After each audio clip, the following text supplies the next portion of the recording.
Hello, Heather. It's great to talk to you today. How are you? Oh, I'm doing good. How are you? I'm good as well. Honestly, I'm really excited because today's topic is just fascinating and Yeah. I'm dying to get your thoughts on it. And it's the crazy story of this new Netflix documentary, Untold, the girlfriend who didn't exist. It's crazy, That right? just alone is like, tell me more. I have I to watch know. that. Yeah. Yeah. Oh, okay. So anyway, let's kind of give a recap of it. We both recently watched it, but for anyone who doesn't know, it tells the story of Manti Te'o and his rise to football fame at the University of Notre Dame, while simultaneously conducting an online relationship with a beautiful girl who's not quite who she seems to be. And, today we recognize this as catfishing.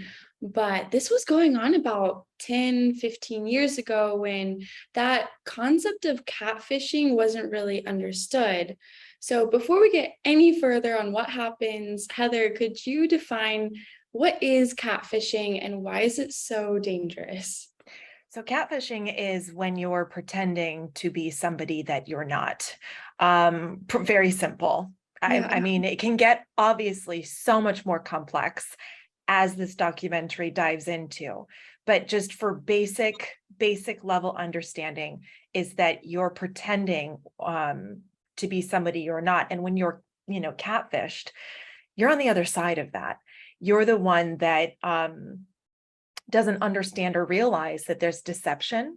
And a lot of times the intention is to get something out of the person that is being catfished, right? So a relationship, money, just companionship, the list goes on and on. And unfortunately, the platform that people use most often is social media and the internet. Um, and I will kind of start this by saying I've been in the industry for over 15 years. I've been on the receiving end of so many stories of that deception happening to somebody. And the thing that I found almost skin crawling when I watched this documentary was they actually interviewed the catfisher Yes. and really had a voice and detailed why they did this, how they did this, their thought process. And that to me was bone chilling, to put a face to a catfisher and explain why they did what they did. That really sat with me almost so much more, just intensely, because again, doing this for 15 years and learning so many stories about people that have been a victim of manipulation, of catfishing, of identity theft, of just all of these things. And really all they want is just to find a connection and love. So to see the other side of it was really bone chilling, to be honest with you. Yeah, I thought the same exact thing. It's really crazy seeing the other side because it would be so easy to just villainize a catfisher. Yeah. They are lying, obviously, and pretending to be someone they're not. But I really appreciated how this documentary humanized the catfisher and we got to see their perspective. And it wasn't just this one-dimensional, like evil being, but it was something like you just said, like we all want love, and sometimes love brings out the worst of us, Right. especially if we're also trying to figure out who we are and what we want out of life. And we're young. This is before anyone has their prefrontal cortexes developed. They're Right. all in college age. Uh, Mm-hmm. so sometimes we do make mistakes in relationships, but I appreciated how the catfisher is aware and they were trying to, move forward with their lives Mm-hmm. despite the mistakes from the past. What would you recommend to people who they've made mistakes? They probably know they were the problem in their last relationship, but they want to move forward and find happy, healthy love. Oh, I wasn't expecting that. That's a good one. That's a really good question. Um, I really believe that this documentary took both sides and almost had a similar message that I think is really important for us to recognize, which is forgiveness, which is really understanding who I am at my core. And when I made these mistakes, what was I really trying to get? And I feel that this catfisher, again, it was a little eerie watching, because there was a lack of empathy that I really noticed with this person, that when they were explaining why they did what they did, it really was not enough for me to say, okay, that makes sense why you pretended over and over to not only be the person that this person fell in love with, but also pretend to be their brother, and pretend to be like the web became so intricate. So I don't know if I can necessarily humanize that part of it. But what I loved about what this documentary did was both parties forgave themselves and forgave each other. And again, like you said, Molly, this was, I think, what was it, back in the early to mid 2000s. So we're talking about 15 to 20 years later, Yeah. and they are just now capable of looking back and repairing some of the past that they both, experienced. So this is a really big deal. Specifically Manti being the victim of a catfisher, and sincerely being, like you said, kind of love blind, really not being able to see straight. He's ambitious and hungry for his career. And he even itemizes and details how this relationship was almost perfect for him, because he was able to be driven, and there wasn't this partner wanting his attention physically. He was able to just have the best of both worlds. And so the catfisher found their way in to that need and that level of softness in this person's heart, and really, really latched on. And so I think that we have to recognize that if we are the person that was on the other end of that pain, we have to really move into forgiveness. And Manti also talks about how he actually went and saw a therapist, and he was able to help him work through that. So I think forgiveness is just the biggest thing that anybody can do if pain was felt in a relationship, either party. Yeah, I totally agree. And I think that brings me to another question I had for you, which was identifying some sort of red flags in dating, because I think that Manti felt stupid because he mentioned that he spent his whole life feeling very disciplined and in control, and everything had order in his life. And this was something that went way out of control, totally opposite.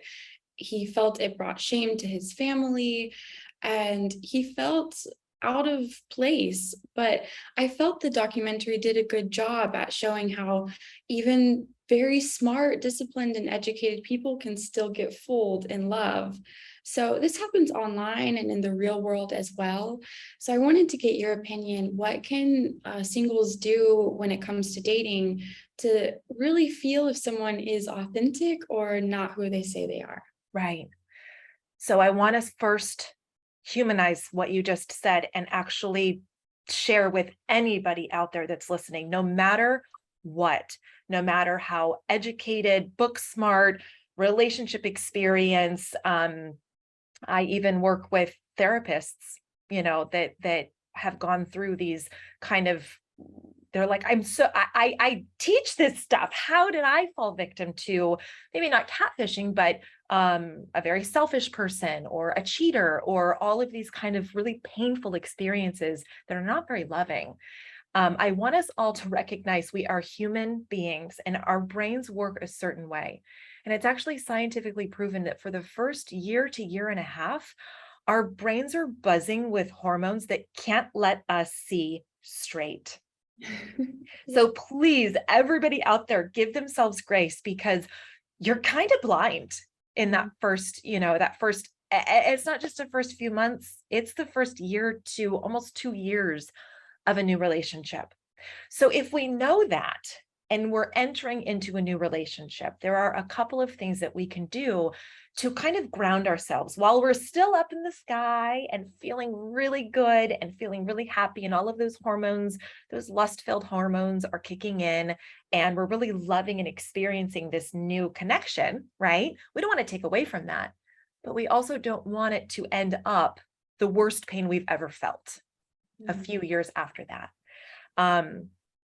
There's a couple of things that you can do. Personally, you want to be able to look for the ability to trust somebody in the small details.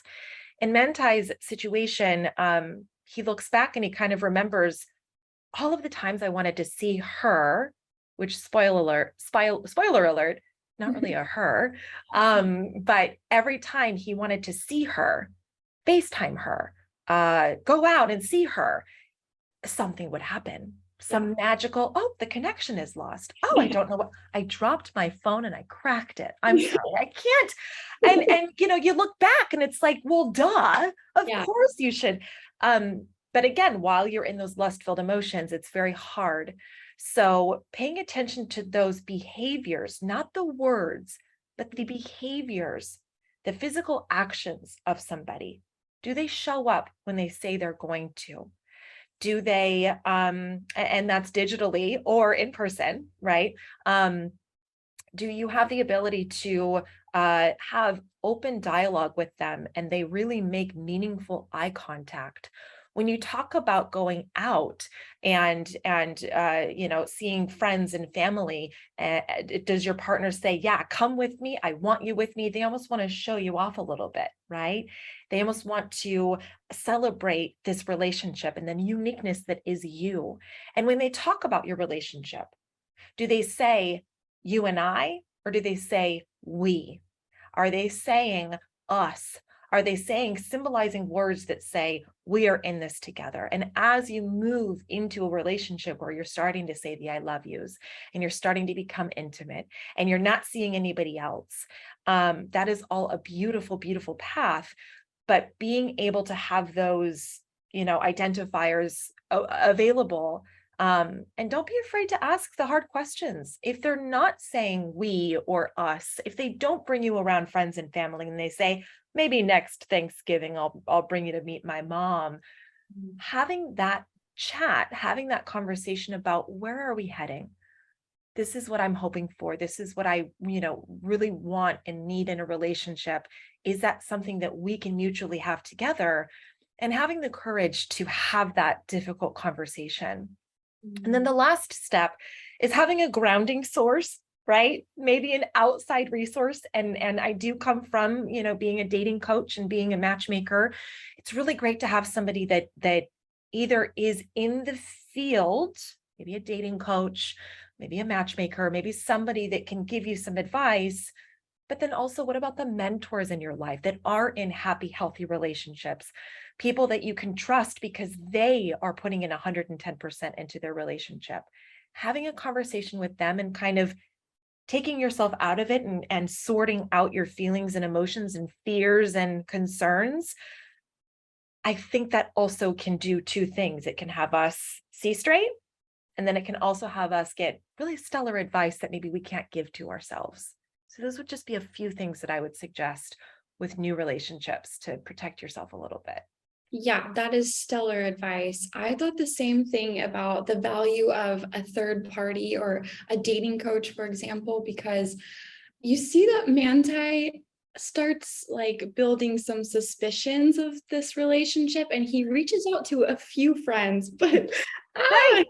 he like just asks the most surface level questions. Yeah. Do you know her? Right. Yeah, Like, it's like, oh, yeah, I know her. I've messaged her, and if only that he had that resource, that someone who would be willing or had the education to ask the deeper questions and give him some perspective, but he didn't. He needed you, Heather. Oh.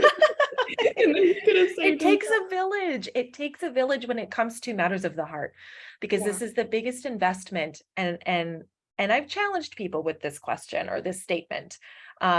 This is the biggest investment you will ever make in your entire life. And some people will say, well, what about this? Or what about a job? Or what about, all of those things?